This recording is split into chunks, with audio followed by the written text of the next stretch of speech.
Bonjour à tous, bienvenue sur ma chaîne vidéo. Mais oui, c'est moi, Dan Solo. Aujourd'hui, ça va être une vidéo d'un top 10 il y a environ 10 mois que j'ai fait mon dernier top 10 solo, des jeux qui peuvent se jouer en solo. Et par hasard, je suis tombé sur mon dernier, justement, top 10 et je me suis aperçu que ça va bien fonctionner. J'ai plus de 3000 vues dessus. Et pour une chaîne comme la mienne qui a à peine, j'ai même pas encore atteint 200 abonnés. Alors pour avoir au-dessus de 3000 vues, je trouve que c'est bon. Je me suis dit que c'est quelque chose qui vous intéresse. Et en regardant cette vidéo, mon dernier top 10, je me suis dit que ce serait intéressant de voir si ça avait beaucoup changé. Si ça n'avait pas beaucoup changé, je n'en aurais pas fait d'autres. Ben, finalement, en regardant ça et en évaluant les autres jeux depuis ce temps-là que j'ai eu, ben, mon top 10 a beaucoup changé. Je dirais à peu près le 3/4, c'est plus dire. Donc, j'ai regardé, pour commencer, il y en a mon dernier top 10, que je n'ai plus dans ma collection. Il y en a 3 que je n'ai plus, pour diverses raisons. C'est pas parce que je les aimais pas. C'est qu'il y en a, j'ai fait des cadeaux. Il y en a ben, vous savez, ok, je vais le donner, là, Terraforming Mars, c'est un excellent jeu, mais je détestais tellement la qualité du jeu que je n'aimais pas y rejouer. Un jour, s'ils refont une version 2 de Terraforming Mars, peut-être que je rachèterai le jeu, dépendamment du matériel, et je ne voulais pas être un de ceux qui voulaient acheter tout le kit là, de rangement qui coûtait au-delà de 60-70 $ pour qui coûtait presque autant que le jeu, là, ça m'intéressait. Donc, lui, je ne l'ai plus. Et autre que je n'ai pas, que je ne vous dirai pas tout de suite, c'est que le nouveau jeu que j'ai, il a remplacé celui-là, donc, qui pour moi est meilleur, personnel, ben, c'est mon goût à moi, qui, dès que celui-là était meilleur que celui que j'avais, et qui fait un peu la même chose, mais une coche supérieure. Donc ici, il ne fait plus partie de ma collection. Donc il y en a 3. Il m'en restait donc 7 jeux qui étaient dans mon top 10 anciennement. Et j'ai 7 nouveaux jeux que je pourrais dire 7 très bons jeux solo que j'ai eu depuis ce temps-là. Donc ça me faisait 14. Les 7 derniers plus les 7 nouveaux, 14. Donc dans ces 14-là, j'ai fait un top 10 de ces 14 jeux-là. Je vais quand même vous donner les 4 qui ne font pas partie du... Donc, ce sera un top 14, mais déguisé là, en top 10, ok? Donc, je vais commencer par vous présenter. En passant, vous voyez ici à ma gauche le jeu Sword and Sorcery. C'est mon tout dernier dans ma collection, qui ne fera pas partie de mon top 10, parce que je viens juste de l'avoir et je n'ai pas encore évalué le jeu. Je suis toujours en période de test et de lecture de règles. Peut-être que j'en ferai un autre. Non, en fait, j'ai attendu, je n'aurais pas attendre un an, dire que je fais un top 10 à chaque année. Mais je me suis dit que, avec tout ce qui s'en vient pour moi cet été, avec tous les Kickstarter que j'attends d'ici l'automne, je vais probablement refaire un autre top 10 au mois d'octobre, novembre environ, parce que c'est sûr que ça va changer, surtout avec un jeu que nous attendons tous avec impatience ici au Québec. Je ne le nommerai pas, mais je vais juste dire un indice, que le chiffre 7 dedans. Si vous réussissez à deviner, vous êtes bon. Donc, je vais tout de suite commencer par vous donner mon ancien top 10. Si vous ne l'avez pas vu la vidéo, vous pourrez aller la voir. Mais je vais quand même la donner. Ça va apparaître ici, là, à gauche. Donc, je vais lui donner dans l'ordre, là, pas de 10 à 1. Bon, mon top 1, c'était Les Contrées de l'horreur. En deuxième, c'était Anachrony. Le Signe des Anciens, Terraforming Mars, qui est avec, à ce moment-là, classé quatrième. Seigneur des Anneaux, le jeu de cartes. Sight, Zombicide, Thunderstone et Redbound. Puis en 10e place, c'était Mage Knight. Donc, ça, c'était mon ancien top 10. On va y aller maintenant. Les 4 derniers, que je suis les 14, les 4 que je n'ai pas classés dans mon top 10. Je ne ferai pas la description du jeu. Je vais seulement donner les titres qui, à partir de la 10e place, je donnerai mon avis du jeu, pourquoi tu fais partie de mon top 10. Alors, la 14e place, c'est Outlive. Outlive, c'est un excellent jeu. J'y ai joué solo, à 2 joueurs et à 4 joueurs. Je peux vous dire qu'à 2 joueurs, 4 joueurs, ça se joue très bien. Mon expérience en solo, j'ai été un peu déçu. C'est pas que c'est pas un bon jeu, mais il faudrait que je revoie soit la règle ou peut-être la stratégie qui n'a pas été bonne. Faut dire que c'était ma première partie de Outlive, puis je l'ai essayé en solo. J'ai peut-être mal calculé mes choses, mais le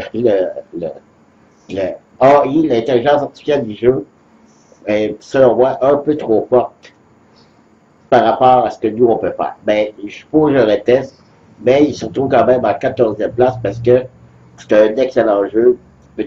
Si bien maîtrisé, en solo, c'est excellent. En 13e place, qui faisait partie de mon top 10, de les plus, c'est Redbound. Toujours aussi bon, mais j'ai beaucoup plus de meilleurs jeux que j'ai eu depuis ce temps-là. En 12e, c'est Sight. Bon, ils se retrouvent en 12e place. Je sais que pour certains, que ça peut être décevant, mais pour moi, Sight, ce n'est pas encore un incontournable. En 11e place, qui se retrouvait lui ici, dans mon top 10, maintenant il est rendu en 11e place, c'est Mage Knight. Mage Knight, c'est toujours le même problème, c'est un excellent jeu solo, mais c'est toujours le problème de la complexité de la règle. Il faut toujours avoir le dé dans le livre de règles, donc il faut y jouer beaucoup pour pouvoir dire, ok, je vais sortir le jeu, et je vais pouvoir les jouer tout de suite sans bien vérifier dans le livre de règles pour pouvoir jouer, passer à travers un scénario. Pour ça, il faudrait que je joue beaucoup, mais c'est pas le cas. Alors, on commence pour de vrai avec mon top 10. 10e place. Pas toujours partie de mon top 10, c'est Thunderstone. Thunderstone, c'est pour moi encore à date le meilleur deck building. J'adore ce jeu. Pour dire que avec les nombreuses extensions que j'ai dans ce jeu, fait en sorte que ce jeu-là est toujours, à chaque fois qu'on y joue, c'est toujours un plaisir renouvelable parce que c'est jamais la même partie. J'ai tellement de héros, d'ennemis différents que chaque fois, c'est pas la même partie. C'est ce qui fait que c'est un excellent deck building qui fait toujours partie de... qui fait toujours en partie... voyons. Fait toujours partie de mon top 10 en ce moment. 9e place, c'est un nouveau que j'ai eu cet hiver. Masmorra. Un jeu vraiment que je ne m'attendais pas à aimer tant que ça. C'est un jeu avec des tuiles, des magnifiques figurines et les ennemis, les monstres, ce sont des dés. Alors lorsqu'on tombe sur une tuile, avec un symbole d'ennemi, il faut piger au hasard un dé, le lancer et la face du dé nous dit quelle est la force de ce monstre-là qu'il faudra affronter avec des dés spéciaux qu'on a, qu'il faut lancer, des épées pour des points d'attaque, tout ça, des dépenses, des sorts, on a des sorts, on a des cartes trésors. C'est vraiment comme un donjon à travers les tuiles, mais c'est avec des dés, c'est très très bien fait. Je l'adore, c'est maintenant, partie maintenant de mon top 10. Huitième place, j'essaie d'aller vite, mais je trouve pas que ça dure trop longtemps. Donc c'est pour ça que je parle un peu vite. Je vais essayer de ralentir le débit. Huitième place, le Seigneur des Anneaux, le jeu de cartes, il est toujours dans mon top 10. J'ai tellement de cartes, tellement de possibilités, ce jeu-là, lui-ci. C'est pas un deck building parce que ça pourrait être considéré comme un deck building parce que il y a tellement de cartes qu'on peut intégrer dans le deck. C'est que le deck, il est déjà construit. C'est un deck de 50 cartes. Donc, le deck est déjà construit. Un deck, pour moi, un deck building, il se fait à mesure qu'on joue. Lui, il est déjà fait. Mais disons qu'on fait le deck avant de jouer. Fait que ça peut être comme un deck building, si on veut. Donc, lui-ci, c'est parce que, premièrement, pour moi, le thème du Seigneur des Anneaux, j'adore tellement ces trois films-là, et même plus, là, avec les Hobbits, tout ça. Donc, pour moi, la thématique vient faire en sorte que c'est un excellent jeu que j'adore. Septième place, il a descendu un petit peu, comparé à mon ancien top 10. C'est le Signe des Anciens. C'est encore, pour moi, un jeu qui fera encore partie de mon top 10 pendant encore longtemps. Ça me surprendrait qu'il soit déclassé, mais ça pourrait arriver. Mais le Signe des Anciens, c'est encore toujours du Lovecraft. J'adore Lovecraft, vous le savez. Donc, pour moi, c'est toujours un plaisir d'y jouer avec encore des extensions qui sont sorties cet hiver et qui vont en sortir un autre très prochainement. C'est un jeu d'enquête avec des dés pour résolver des missions pour vaincre le grand ancien. Donc, le Signe des Anciens, c'est encore parmi mon top 10. En sixième place, c'est un nouveau. Le nouveau que j'ai eu aussi, je crois que avant les fêtes, que j'ai présenté le déballage sur ma chaîne, et que j'ai présenté une vidéo, je crois que j'ai présenté une vidéo de session de jeu de First Class. Le jeu, c'est First Class, donc j'ai vendu un peu la bêche. First Class, c'est un jeu de gestion de, pas de chemin de fer, mais de wagons. On doit construire des wagons, on doit faire avancer nos cheminots pour avoir des points. Il y a des cartes aussi, c'est un jeu de cartes, c'est uniquement des cartes qu'on doit récupérer. Et avec ça, on a des actions qui nous donnent des points d'avancement pour nos cheminots, des points d'avancement pour notre petit chemin de fer qui nous fait gagner aussi des points, de l'argent. Avec l'argent, on peut acheter. Il y a beaucoup de choses. C'est très agréable. Dans le jeu, il y a 6 modules et à chaque partie, on doit choisir, avec le module de base, on doit choisir 2 modules. Donc, ces modules-là sont mélangeables. Donc, c'est jamais la même partie qu'on joue. C'est ça qui fait que la longévité du jeu est énorme pour le jeu. C'est rejouable régulièrement. Donc, First Class, 6e place. On est déjà rendu en 5e place. Et là, donc, j'étais un petit peu ambigu parce que j'ai classé ce jeu et je n'y ai pas joué encore en solo. C'est pas honnête, ben, disons, j'ai vu tellement de vidéos, j'ai lu les règles, j'ai expérimenté un petit peu le jeu, même si j'ai pas joué encore vraiment, ben, je suis à peu près sûr qu'il va faire partie. Je l'ai classé là quand même. C'est Projet Gaïa. Projet Gaïa, c'est pour ceux qui ont joué à comment il s'appelle, Mystic, le nom m'échappe là, je m'excuse.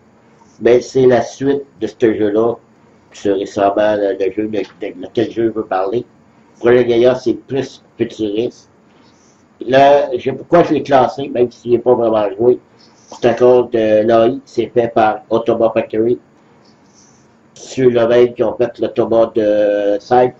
Donc, pour moi, c'est les meilleurs, pour les meilleurs de ceux qui font des versions solo, je crois qu'Automa Factory, ce sont des experts dans ce domaine-là.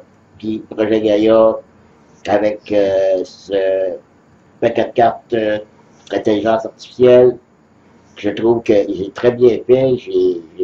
Comme je dis, j'ai quand même beaucoup lu et beaucoup regardé des vidéos là-dessus. Et je suis sûr qu'en classant 5e, il est à bonne place. J'attends que les révisions des règles pour être bien sûr de pouvoir y jouer comme il faut sans me tromper. Mais il est là. Peut-être qu'il ne devrait pas être là, mais je l'ai classé là parce que je l'adore, même si je n'ai pas encore vraiment joué. 4e place, un autre excellent jeu que j'ai eu durant cet hiver, Viticulture. Là où on fait du vin. L'idée est bonne, la thématique est excellente. On doit cultiver des vignes, récolter le raisin, fabriquer du vin, et avec ça on fait des points. Et j'ai joué le jeu en solo aussi. Automa Factory qui a fait le jeu solo de ce jeu-là. Donc c'est pour ça que pour moi encore Automa Factory ils sont vraiment venus me chercher là-dedans dans ce jeu-là. Puis ce qu'ils ont fait, c'est intelligent. Ils ont préparé un paquet de cartes de AI, d'intelligence artificielle, en incluant aussi la future extension qui est sortie et que j'ai maintenant. Donc, on n'avait pas je veux dire, c'était déjà écrit dans le jeu de base. Donc, ils ont pensé à tout et c'est très bien fait. Il faut atteindre un maximum de points. Mais l'idée du jeu est vraiment excellente. La qualité des pièces est excellente aussi. Donc, Viticulture, 4e place. En 3e place, là aussi, c'est un nouveau. Russian Railroad, incluant l'extension German Railroad, parce que c'est avec German Railroad où on peut jouer en solo. Si vous achetez juste Russian Railroad, il n'y a pas le solo dedans. C'est German Railroad qui fait que le jeu devient solo. Lui, vraiment, mais vraiment, celui-là, il est en 3e place, ça me donne une idée. Un excellent jeu de placement d'ouvriers, qui est, contrairement à First Class, qui était un peu dans le même principe, mais lui, c'est avec des cartes. Mais Russian Railroad, lui, c'est avec vraiment des pièces de placement d'ouvriers, un plateau de joueurs où on doit maintenant construire des tracts de chemin de fer. L'autre, c'était des wagons, et lui, c'est des tracts de chemin de fer. Et en plus on avance dans nos tracts de chemin de fer, on gagne des points aussi. C'est ça le but, dans le fond. Et le jeu solo, c'est aussi un paquet de cartes. Ce n'est pas Automa Factory, mais c'est aussi un paquet de cartes. Et que lui, tout ce qu'il fait, c'est qu'il vient nous bloquer sur le plateau les remplaçants d'ouvriers, ils nous bloquent finalement. Et le jeu, bon, c'est sensiblement seulement faire des points et essayer de battre de score game d'après. C'est pas quelque chose que d'habitude je préfère, mais lui, il y a tellement de possibilités dans la construction parce qu'on a 3 possibilités de 3 tracts de chemin de fer qu'il faut faire avancer, mais c'est impossible.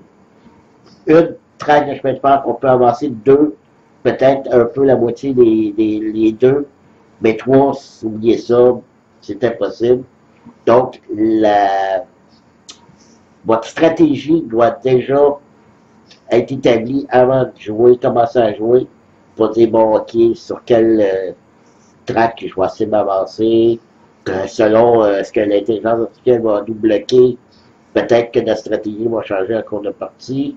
Donc, c'est un excellent jeu, je l'adore, Russian Railroad, avec l'extension German Railroad, pour jouer en solo, 3e place. Et là, ma plus grosse surprise cette année, que je vous parlais tantôt, c'est un jeu qui veut remplacer un autre jeu. Celui qui a été remplacé, c'est Zombicide Black Flag. Je l'ai remplacé par quel? Je l'ai remplacé par Massive Darkness. Un jeu qui a fait le démarrage cet hiver. Massive Darkness, pour moi, c'est devenu mon deuxième sur mon top 10. C'est peut dire, c'est venu combler les défauts de Zombicide. Je sais qu'il y en a qui sont pas vraiment d'accord avec ça. Ils disent simplement que c'est un autre Zombicide. Ben, moi, je suis pas d'accord. Il y a beaucoup plus de choses. Il y a moins de zombies. En fait, c'est pas des zombies dans Massive Darkness.